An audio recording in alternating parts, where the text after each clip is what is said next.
বন্ধু একটা কথা মনে রাখবেন, আপনার স্ত্রী শুধু আপনার কাছে এসেছে পোশাকের জন্য নয়, খাবারের জন্য নয়, টাকা পয়সার জন্য নয়। স্বামীর কাছে যেই খোরাক স্ত্রীর জন্য আছে, এবং স্ত্রীর জন্য স্বামীর কাছে যেই খোরাক, স্বামীর জন্য স্ত্রীর কাছে যেই খোরাক আছে, পৃথিবীর কোথাও সেই খোরাক নাই। এটা স্বামী স্ত্রীর জন্য অবর্ণনীয় এক নিয়ামত।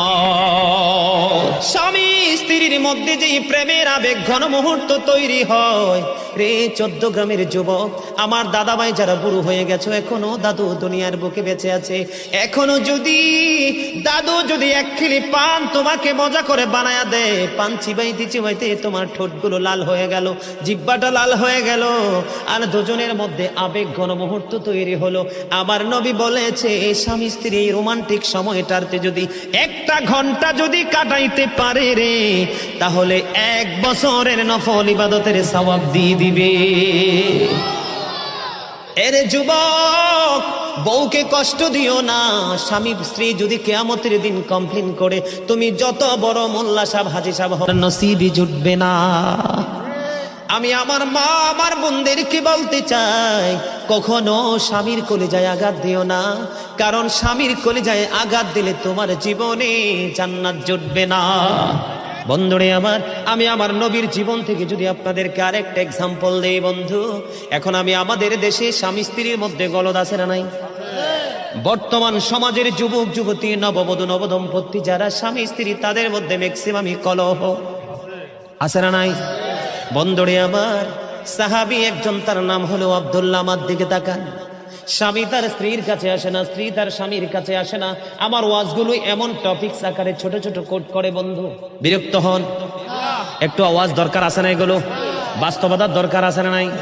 বন্ধুরে আবার, আমি আপনাদেরকে রাসূলের আদর্শ নিয়ে আজকে আলোচনা করব। চিন্তা করে এসেছে রাসূল কিভাবে আমাদেরকে দিন সম্পর্কে অ্যাক্টিভ করেছেন। বন্ধু, বিয়ে হলো সাহাবী একজনের, 3 দিন হয়ে গেল, 3 দিন 3 রাত্র পার হয়ে গেল, সে তার স্ত্রীর সাথে বন্ধু দেখা করতে এখনো আসে না। চুরিও করে না, মদও খায় না, গাঁজাও খায় না, ইয়াবাও করে, নেশাগ্রস্ত না। সে নামাজ পড়ে, শুধু রোজা করে আল্লাহকে ডাকে, আল্লাহর গোলামি করতেছে। দেখতে দেখতে দেখতে দেখতে বন্ধু 3 দিন 3 রাত্র পার হয়ে গেল। 3 দিন 3 রাত্র পার হয়ে যাওয়ার পরে এবার বন্ধু কি করলেন?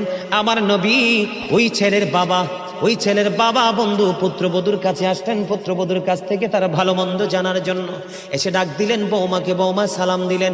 সালাম দেওয়ার পরে এবার ওনার পুত্র সম্পর্কে যখন জিজ্ঞেস করলো, এবার স্ত্রী একটা ডাক দিয়ে বলল, শ্বশুরকে ডেকে বলতেছে, বাবা গো, আপনার ছেলে অত্যন্ত নম্র, অত্যন্ত ভদ্র, অত্যন্ত পরেশগার, অত্যন্ত সুচরিত্রের অধিকারী, উত্তম চরিত্রের অধিকারী। বাবা, বিয়ে হয়েছে, কবুল বলে শরীয়তের আইনে বেদে আমাকে ঘরে তুলে নিয়ে এসেছে। আজকে 3 দিন পার হয়ে গেল গো, এখনো পর্যন্ত আমি আপনার ছেলেকে দেখতে পাইনি। জোরে জোরে আল্লাহু আকবার। কয়দিন পার হয়ে গেল? 3 দিন পার হয়ে গেল। বাংলা বই থেকে বন্ধু কালেক্ট করা এগুলো হাদিস শরীফ, এগুলো এই শিক্ষাগুলো আমাদের যদি গ্রহণ করতে পারি, তাহলে এই দুনিয়ায় হব আমরা ধন্য, এবং পরকালে আমরা হব 100% পুরস্কার প্রাপ্ত। ঠিক কিনা বলেন? এবার বন্ধু 3 দিন হয়ে গেল, বন্ধু আসতে পারে না, এখনো পর্যন্ত ছেলেটা তার স্ত্রীর কাছে আসলো না।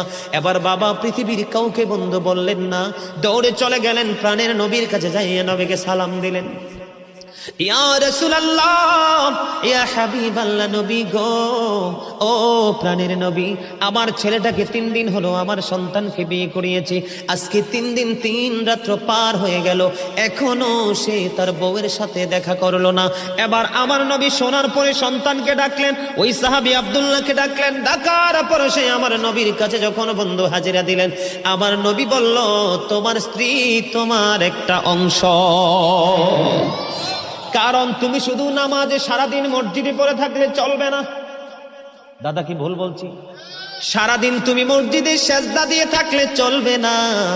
ও বন্ধু, তুমি 3 দিন 3 রাত্র 4 দিন 4 রাত 1 মাস 2 মাস 3 মাস শুধু তুমি পথে পথে ঘুরে ঘুরে আল্লাহর গোলামি করলে চলবে না। তুমি মুমিন হতে হলে নবীর আদর্শকে তুমি আপন করে নিতে হবে। গোলামির সময় আল্লাহর গোলামি করবা, কারণ সময় যখন হবে স্ত্রীর হকও তোমাকে আদায় করতে হবে।